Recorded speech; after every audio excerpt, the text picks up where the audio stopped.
and welcome back to the Religious Studies Project. It is Monday morning, which means we have a brand new episode for you. I'm Andy Alexander, and joining me today is Savannah Finver. It's great to have you here. Thanks so much, Andy. So today you are interviewing Craig Martin, I believe. Can you tell us a little bit about this episode? Yeah, so it was an absolute thrill for me to get to sit down with Craig. As I'm sure folks already know, he was my undergrad advisor. And actually, one of my first experiences coming into religious studies right before I was a grad student was that I got to join Craig on a trip to the AAR. And I got to watch him be interviewed by our own Dave McConaughey. So it's kind of like everything's coming full circle now that I get to do the interview for his next book, because that previous interview was for Capitalizing Religion, and now he has his new book, Discourse and Ideology, coming out. So I got to be the host for that one, and it was really exciting to just sit down and chat about some of the work that Craig's been doing. He started work for this project while I was still in school with him, so some of the chapters came out of classes that I had been a part of, and it was really cool to just rehash some of those conversations. As the title of the book indicates, the book is called Discourse and Ideology, so we spent a lot of time talking about the importance of discourse and rhetoric studies as well as ideology critique in the study of religion. One thing that Craig mentioned was that a lot of people seem to think that discourse studies and ideology critique are fundamentally incompatible, because discourse focuses on language, whereas ideology critique focuses on material conditions. But I think, having read the book now, I think that Craig has a really great way of just speaking very clearly on some of these topics and making the connections that I think for some of us don't come as naturally as they do for him. So I'm really hoping listeners will enjoy all he has to say. This sounds excellent. I can't wait to hear it. Let's listen in. Hello, listeners, and welcome back to the Religious Studies Project. I'm Savannah Finver, and I'll be your host for this episode. Today, I am absolutely thrilled to be joined by my undergraduate advisor and continued mentor and colleague, Dr. Craig Martin. Dr. Martin has been a visitor to our show before, but for those of you who don't already know, he is professor of religious studies at St. Thomas Aquinas College in New York. Some of his works include Masking Hegemony, a genealogy of liberalism, religion, and the private sphere; Capitalizing Religion, Ideology, and the Opiate of the Bourgeoisie, and A Critical Introduction to the Study of Religion. He also currently edits a book series with Bloomsbury titled Critiquing Religion, Discourse, Culture, Power.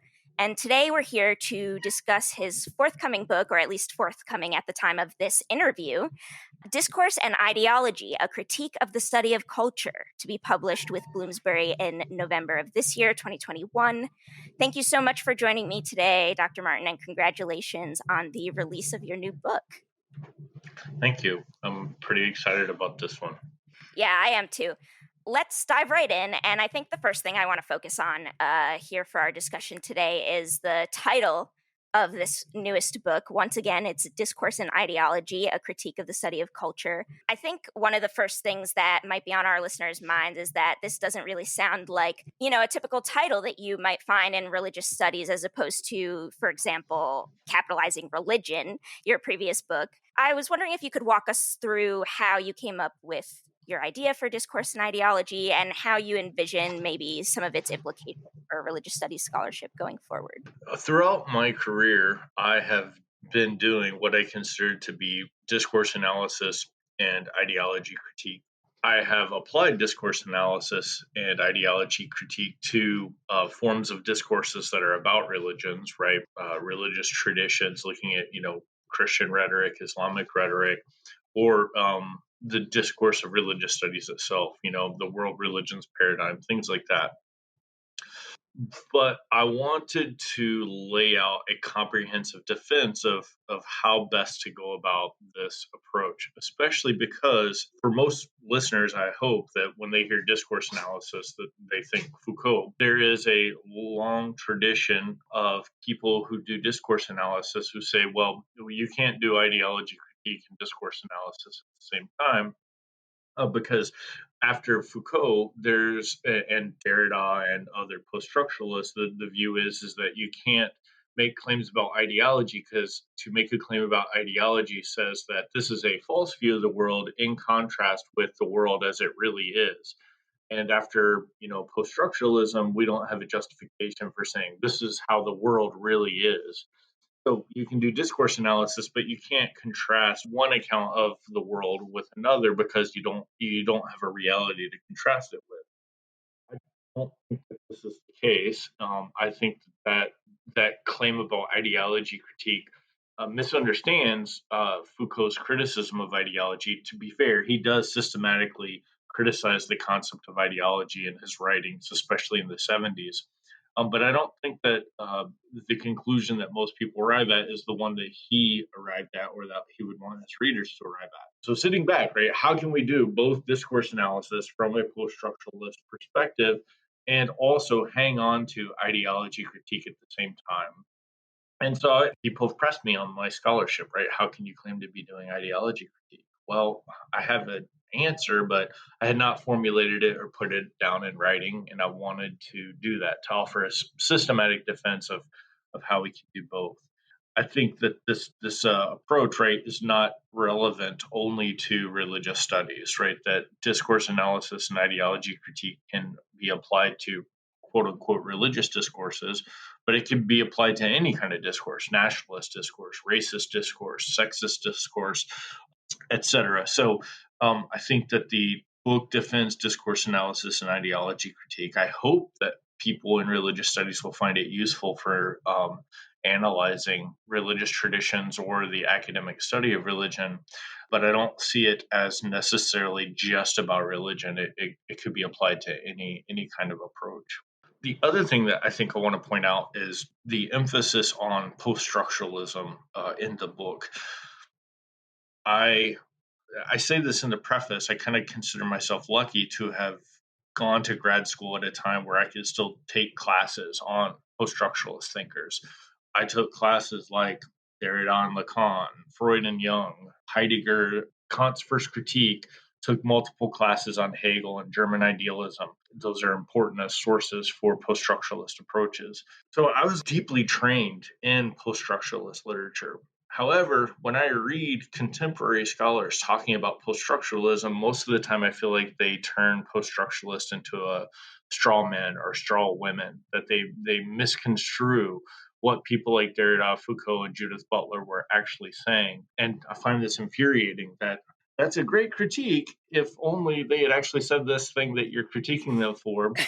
Right. So I wanted to go back and defend not just, hey, this is how we can do discourse analysis and ideology critique, but in addition, if we have a fuller understanding of post-structuralist approaches, it makes them more useful. So I wanted to kind of clear a space for still using post-structuralism rather than abandoning it or thinking that it's old hat.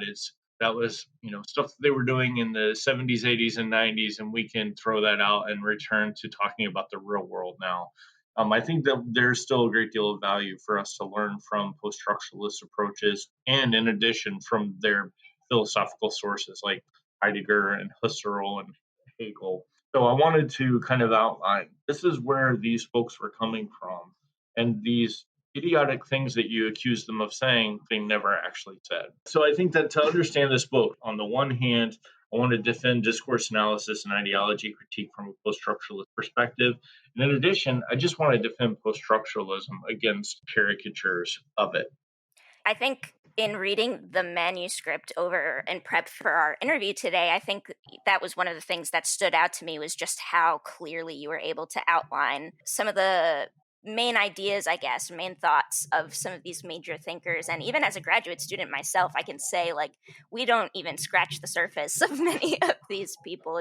We get to read maybe an intro from one of their texts, maybe an article here or there. And so there is no real comprehensive, there is no class, to my knowledge, solely on Foucault's thought or solely on Butler's thought, or even, putting the two in conversation with each other. And so that was one thing I found really, really useful and really helpful about the text. So I'm excited for others to get to experience that. Hopefully others will be inspired by these thinkers that, again, I still think they have important things to teach us, and I want to include their lessons into our scholarship. Absolutely. I couldn't agree more. Trying to find ways to incorporate them strategically into my own projects now. So, definitely, your book has been a really useful resource for me in that regard and helping me clarify some of my thoughts about even, why and how post structuralism can be useful. But I'll leave it for readers to read your thoughts and decide for themselves what they think about that. I want to talk a little bit about how, in the preface of your book, you say at one point that an alternate title could have been How Words Work. And I thought that was just really fantastic because it reminded me of how, in taking undergraduate classes with you, one of your greatest strengths I felt as a professor was your ability to take these ideas that seem really complicated. When you come to a text by Hegel, Heidegger, Derrida, especially for an undergrad, that's so intimidating to come to those kinds of texts. And you have a way of really distilling their main points into a much more accessible language. Obviously, you mentioned discourse analysis a lot in your description of why discourse and ideology, of course, discourse, how you came to that idea. Since this is a central theme for the book, I was wondering if you could talk a little bit about why understanding how words work is so important to our scholarship, maybe even especially in our current political moment. Just to summarize, like the section that you're talking about, where I say the book could have been called "How Words Work," what I say there is, and here I'll read some of what I wrote. 3 things worth noting about rhetoric include the following. It is likely that most of my readers are daily surrounded by clever rhetoric. 2, in addition, value-laden rhetoric is likely constitutive of the official structure of the organizations in which you live and work. Universities have charters or mission statements. These things are not just documents that are there for show. Sometimes they are trotted out to justify, hey, we're going to begin this new initiative because it's useful for the students' intellectual, moral, social, and spiritual growth. For example, that's from my college's mission statement. These mission statements and other documents, they're loaded with value laden terms that people can appeal to justify certain kinds of social projects that they want to accomplish.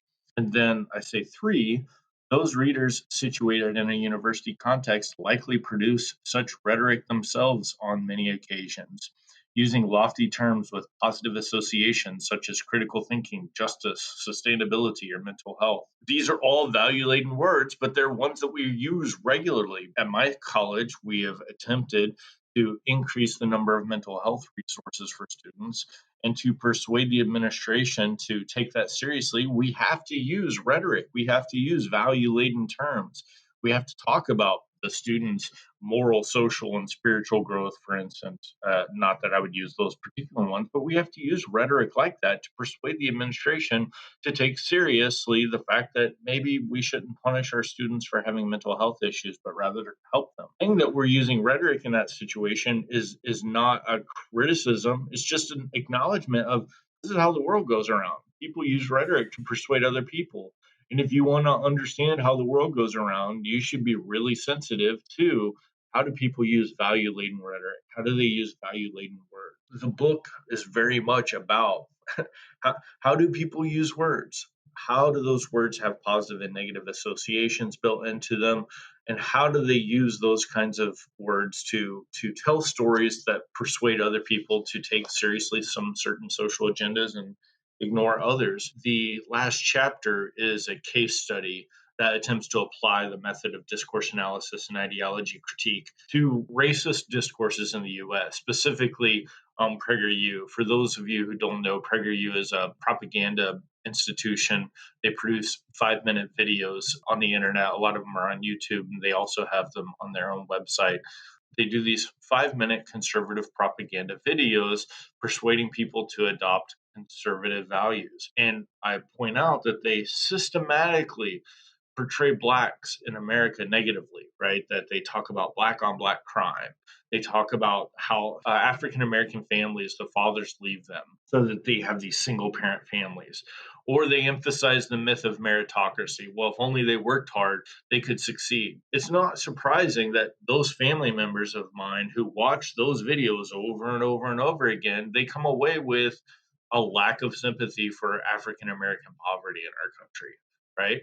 If they are systematically exposed to stories about African Americans that depict them in negative ways. And if they're never exposed to other discourses, no wonder they think that Black Lives Matter is a joke. If that was all I was exposed to, I might also feel similarly. But we have to understand why so many people, for instance, are hostile to a group like Black Lives Matter. We have to understand what kind of rhetoric are these people situated in? What kind of rhetoric washes over them like the tides? That's fundamentally uh, part of why they feel the way they do. Because and this is something that I emphasize throughout the book. Discourses or rhetoric produces sympathies and antipathies. They teach people who to be sympathetic towards and who to be hostile towards. Our conservative propaganda in the US has systematically produced antipathies towards African Americans. And if we want to understand why Black Lives Matter is seen as a joke by so many white Americans, we might look at the propaganda that they're consuming and reproducing. That makes a lot of sense to me. I wonder, having had the privilege of already read the text, I could see one portion of religious studies scholars responding, okay, sure, focus on language is important, but what about the material stuff in the world? I think actually that your text really does account for this, but I was wondering maybe if you could talk a little bit about how we make sense of how post-structuralist critique can actually help us understand how material resources are distributed. To go back to post-structuralism, one of the long-standing critiques of post-structuralism is that it is a kind of Kantianism, that people accuse folks like Derrida and Judith Butler of being Kantians who separate out phenomena and noumena, that the world out there is inaccessible. All we have access to is texts or words or things like that. And so that they ignore the material reality beyond the text. I point out that if you read what they say carefully, that's not at all what they're saying. Derrida, right after saying there's nothing outside of the text, explicitly says, of course, there are bodies with flesh and blood. His point is not at all that all we have is words or all we have is text. However, to understand those bodies, we have to take into account things like words. If human bodies and social scientific, cognitive science, these discourses focus on how humans respond not logically or rationally or objectively to circumstances. They have deep seated intuitions that predispose them to respond positively or negatively. Social psychology looks at you put humans in groups and they will immediately develop in-group bias and out-group bias. How are those in-group biases and out-group biases produced? There are bodies in the world that have dispositions towards viewing other groups negatively. How are those produced? Well, in part, they're produced through the propaganda that they consume. You can't have groups without discourses that bring those groups into existence. And once they exist, those bodies in those groups have positive and negative intuitions about others in the world.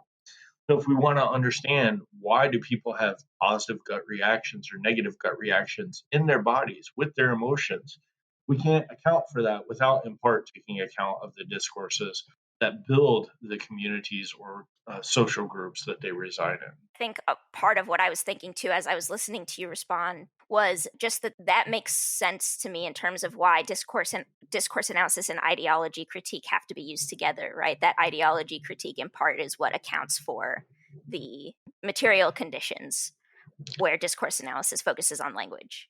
So ideology critique, I think there are certain false narratives that circulate. The earth is not flat. This is demonstrable by lots of really good evidence. And if somebody says that the earth is flat, well, they're wrong according to the existing evidence. I think that we can offer evidence that a lot of things circulated, for instance, by PragerU's propaganda, they explicitly claim that we live in a meritocratic nation where there is more or less equal opportunity. Well, according to the best available evidence, that is simply not true. We live in a world where people do not have equal opportunity. And an ideology critique can point out how well the way that this person describes the world contrasts with the best available evidence that we have about that world. So we can account for the fact that, it looks like, for example, African Americans in the US have fewer opportunities than whites in the US systematically, and in ways that we have a a mountain of evidence for it. You don't have to take my word for it. There are studies after studies after studies that show that we don't live in a meritocratic nation. Ideology critique allows us to contrast myths like, hey, we have equal opportunity, with the evidence that we have that no, that's not in fact the case. And I argue in the chapter on domination that we should define domination specifically in a way that draws attention to asymmetrical power relations. This discourse sets up worlds that allocates resources. Who benefits most from that allocation? Who benefits least? When people are socialized to accept certain positive and negative intuitions about other groups. If you have white Americans who are systematically exposed to negative stories about African Americans, what effect does that practically have on African Americans and their opportunities in the world? Domination, or an account of domination, will ask us to look specifically at how those things work. I think that's really important. And I think that kind of also leads us nicely into the next question that I have. So one of the arguments that you really trace throughout the text is you talk about how, starting basically with Hegel argued that we need to constantly be attentive to changing definitions of words, changing discourses, in order to understand how we account for certain empirical and phenomenal, events in the world. And when you come to your last, I would guess one way of describing it is like theoretical chapter before you do your case study at the end of the text, you introduce some new terms of your own to help us think through some of the ways in which these discourses are functioning and how power and domination work. And you write in this chapter that, quote, the concepts of discourse and ideology are useful because they help bring into relief the causal relations between words and the worlds they constitute and affect. So the two new words that you're introducing here in this chapter are Credo, Rationalism, and recrement. I chose a word that sounded French, but I am not well trained in French or French pronunciation, so I say recrement or recrement. Yeah, that sounds. I just finished my French class this summer, so recrement sounds right to me. Good. I was wondering if you could kind of explain these terms for us and why you see them as being central for our understanding of how ideology functions and how discourse functions. I define credo rationalism as defaulting to the view that people act the way they do because of their beliefs that they report. So, if somebody goes to church every week and participates in mass, why do they do so? Well, credo rationalism says, well, they report that they believe that Jesus Christ is their Lord and Savior, so that must be why.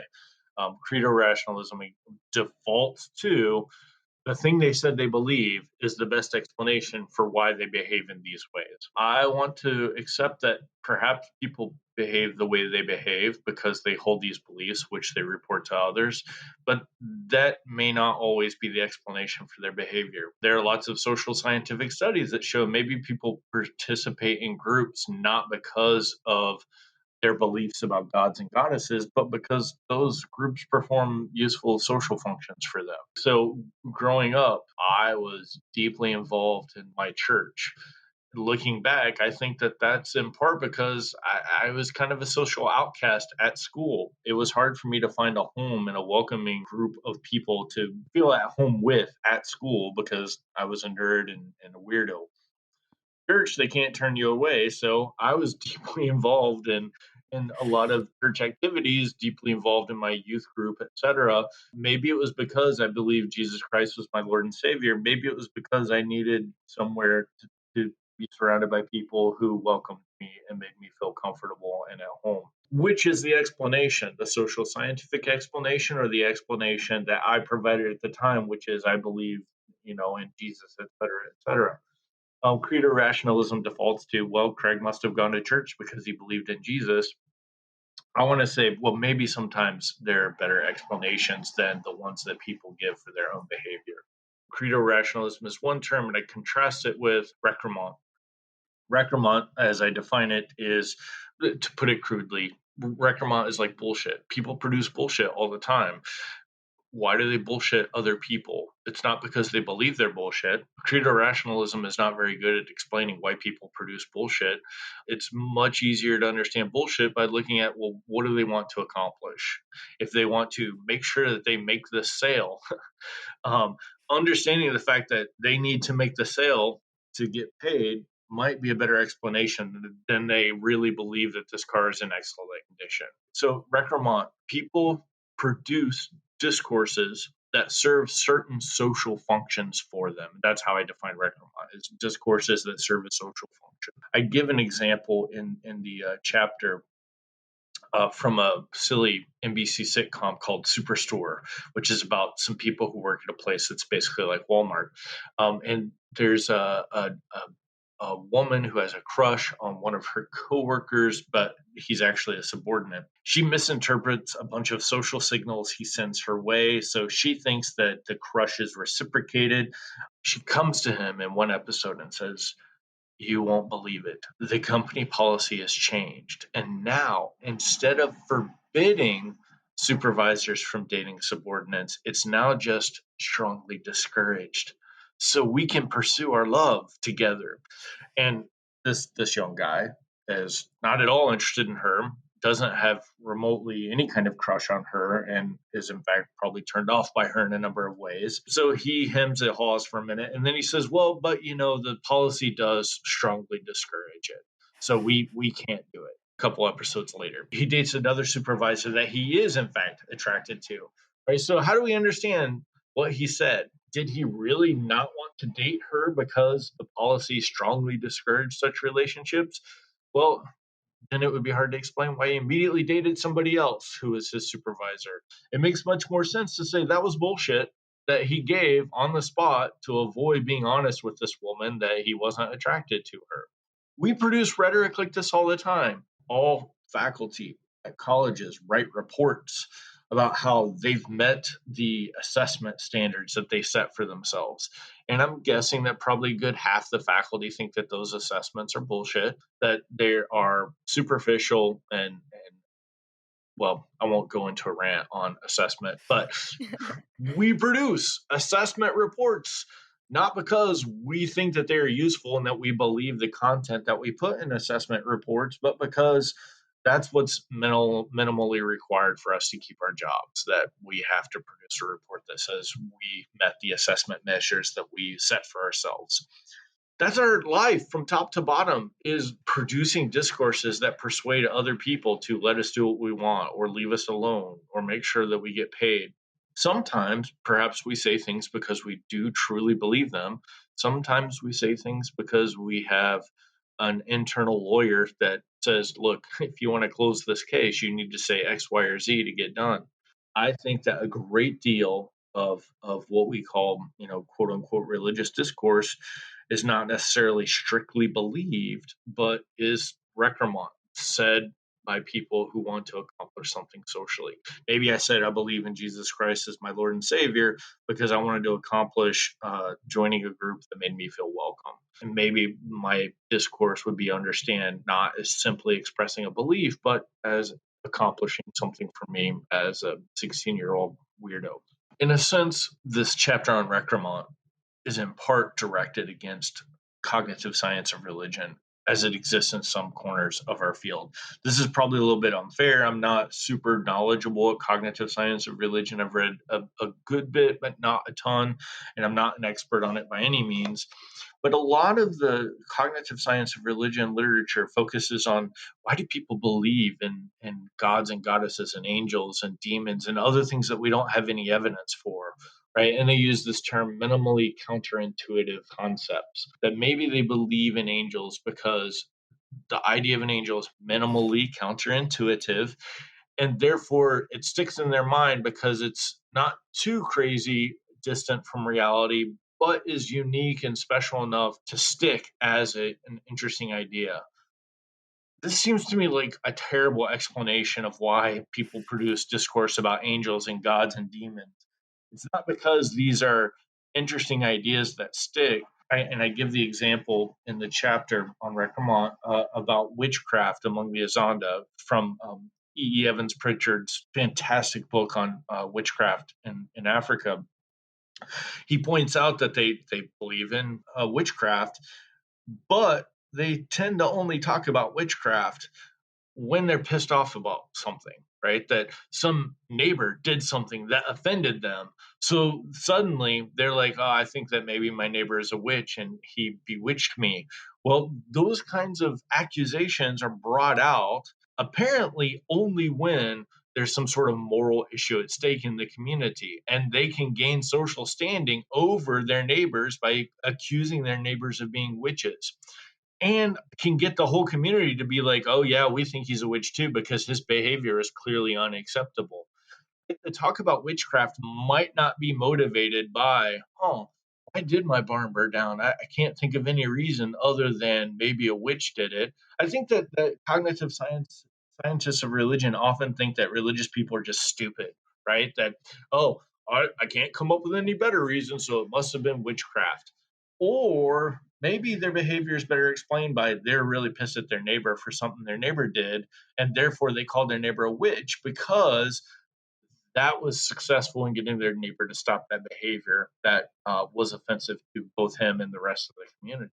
Maybe these people aren't stupid, but actually have a really intuitive grasp of the usefulness of accusing their neighbors of being witches, independently of whether or not they truly believe that witchcraft is real or not. I think that to understand why people talk about angels, demons, witchcraft, and stuff like that, we do not do well to start with, wow, these people are stupid. How could they believe such stupid things? And we would be better off understanding that they're just like the rest of us. And maybe they talk about witchcraft for the same reason that we write reports about assessment, because it's useful for accomplishing something in our social context. Yeah, I think that makes a lot of sense. And one thing that I was thinking of while I was reading the chapter on Recremont is that, like, it seems to me that a lot of folks in the study of religions, or certain parts of the study of religion, seem to fear that if we approach what people say with with a hermeneutic of suspicion, that we are denying them some type of agency, that we're ignoring the fact that they, are actors in the world that could potentially be acting on their beliefs. But I think that Recremont actually really accounts for this, because we're not denying their agency, right? In fact, we're granting them the agency and the benefit of the doubt that they know their discourses really well and they know how to operate within them successfully. So yeah, I found that to be a really useful term. E. Evans Pritchard himself was like, I don't believe in witchcraft, but I had to talk about witchcraft to get anything done in the community. For me to be taken seriously, for them to talk to me and engage with me, I had to use their rhetoric. I had to use their discourse. E. Evans Pritchard wasn't stupid. He knew why he had to use their rhetoric. Maybe they're not stupid either. Maybe they produce rhetoric for the same reason that he did, to prevent them from excluding him from the community altogether. I could talk about this all day. I am conscientious of the time, so I want to get us to our last question really quick. Before I ask, spoilers ahead, we're going to jump to the conclusion. So if you haven't read the book yet, you might want to tune out until you have a chance to read the conclusion. One of the things that listeners may have noticed as we've gone through, we talked a little bit about religious discourses, a little bit about religion, but it hasn't been the bulk of what we've been talking about. Religion itself is not a term that you come to or use frequently in the text, particularly not as like an analytical category or a theoretical category. In your conclusion, you basically state that religion doesn't function as an analytically useful tool for you. I was wondering if you could tell our listeners a little bit more about what brought you to this conclusion. To best understand this, I think that we have to take into account my goals as an educator, but also as a scholar. I have this on my own webpage. What are my goals as an instructor in the classroom? One, to show students that societies are never set up in ways that benefit everyone equally. Two, to show them how those asymmetrical power relations are sustained and contested over time. Why don't people revolt when they are the losers in the society? So I'm interested fundamentally in drawing attention to how are relations of domination maintained, contested, created in the first place, etc. That's my primary goal. When I look at how to show that to students, how to show that to other readers, I find discourse analysis and ideology critique to be the most useful tools. that if I want to show people how domination works, I have to turn to the discourses that they use and the ideologies that they circulate. So, looking at relations of domination, I have a chapter where I talk about racism in America. I could have used an example that was more explicitly religious according to the way that people normally use the term, right? I could have talked about Ham's curse. In the 19th century, Christians said that the reason why we have to accept that African Americans are slaves of whites is because they're descendants of the character Ham, who is one of the sons of Noah, who was cursed by Noah to be, he and his descendants were going to be perpetually slaves of others. So whites in the US said, well, these black people are descendants of Ham, and therefore they must be slaves. It says so right there in the Bible. Now, which example I choose either could work well, right? I could have a whole chapter saying, here's how to apply discourse analysis and ideology critique to Ham's curse. I chose racism in America today. Here is how we can understand PragerU's propaganda. This is the discourse they're producing. This is the ideologies they're circulating. And these are the material effects that they obscure or cause to happen. When I'm doing that, what is most useful to me is how the discourse produces relations of domination and what the discourse obscures. By doing a discourse analysis and ideology critique, I learned everything that I want to learn about Ham's curse or PragerU's discourse. If I went one step further and said, but let me add that PragerU's discourse is secular and Ham's curse discourse was religious, I just honestly don't think I learned anything from adding that point. Categorizing one as religious, one as non-religious, doesn't tell me anything remotely additionally of use. The fact that one discourse was used to oppress Black people in the 19th century and one is used to oppress Black people in the 21st century, that's all I need to know. Knowing that one's religious or one's secular doesn't, I don't think, tell me anything remotely of value. And in fact, I think that treating them as if they were fundamentally different obscures more than it reveals. If we treated them as if they were the same, hey, here's an ideology that justifies domination in the 19th century, and here's an ideology that justifies domination in the 21st, looking at them as similar is more revealing than to view them as totally separate or different, or one's religious, one's secular. I don't think that it's useful to see them as different. I want to treat them as the same because what I want to learn about them has to do with discourse analysis and not ideology critique, not whether or not they talk about gods or angels. I think that makes a lot of sense. I've been struggling a little bit with this and thinking a lot about it myself in terms of, as a graduate student, I look at religion and law. I look at legal discourses and I look at where, questions of what gets to count as religion comes up in these questions and in these kinds of legal discourses. As I was reading through the coda, the conclusion, I was thinking to myself about how I sat in on an undergrad class this past semester with your colleague, Dr. Hugh Urban. And, it was one of the typical assignments that we give in religious studies courses at the end is, you pick a social movement and you argue, okay, could it be a religion? Could we see it as a religion? And if so, give your definition. How are you going to justify that? There was one group did a presentation on veganism as a religion, and I thought it was convincing.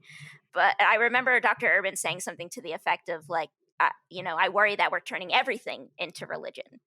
And I remember kind of thinking about it and responding, okay, is that a bad thing? If we go out into the world and we look for evidence of things that we normally look for when we typically talk about religion, so things like ritual, things like reference to, a sacred text or angels and demons or, things like that. If we go out and look for that in other areas of culture that we wouldn't typically define as religion, is there anything that can be gained by doing that, taking some of our tools from religious studies and using them, in other contexts? And I feel like this is kind of almost the opposite of the rhetorical move that you're making, right? Like you're saying that using the term religion analytically isn't like, either nothing's religion or everything's religion. Feels almost like an opposite kind of move to me. So I'm wondering what you make of that. Like, do you see it as kind of accomplishing something similar? Do you think it's useful at all to go through that line of questioning? Like, where would that kind of fit? I remember a conversation I had. I was at the AAR or NASR session, and somebody was talking about how maybe we can apply the term religion to things outside of what was normally considered religion. There's that famous essay on baseball as a religion. I realized at that point that there are two different groups of people who try to collapse religion and culture. One is like the move that I'm trying to make, where it says religious culture is not different from culture in general, and we can use the same analytical tools to understand religion as we can to understand quote unquote non religious culture. In a sense, if baseball is a religion, they're doing the similar thing, except collapsing it in the different direction. Instead of saying all religion is just culture, they're saying all culture is religious in some ways, and we can analyze the religious aspects of all culture. And I think that what makes that different than what I'm doing is that most of those people approaching it from that perspective are indebted to phenomenology of religion and seeing the sacred, right? So that for them, the reason why baseball is religious is because to some extent it's a manifestation of something sacred for some group of people. Just don't have a usefulness for that kind of phenomenological. I guess you could talk about baseball as an expression of the sacred in our world, but I'm not sure what we would gain analytically by pointing that out. So I would collapse it in the other direction by saying, look, we can understand Christian discourse in the same way that we can understand nationalist discourse. But to your point, which I think is interesting and where I would value what you're saying, is that we can bring the tools of religious studies to analyze all forms of culture, right? That the tools within religious studies might be useful for understanding nationalism. Now, if those tools are, here's how we can find the sacred in nationalism, I'm much, much less interested.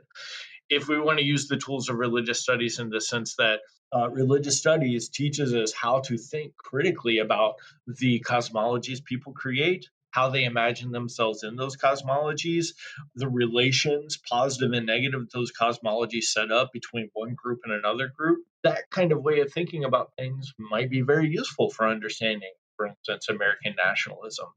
So it depends on which part of religious studies we're using. I'm a fan of the Durkheimian type of tradition where it views society as something sacred, not in a phenomenology of religion sense, but in the sense that people sacralize their societies in order to accomplish social work.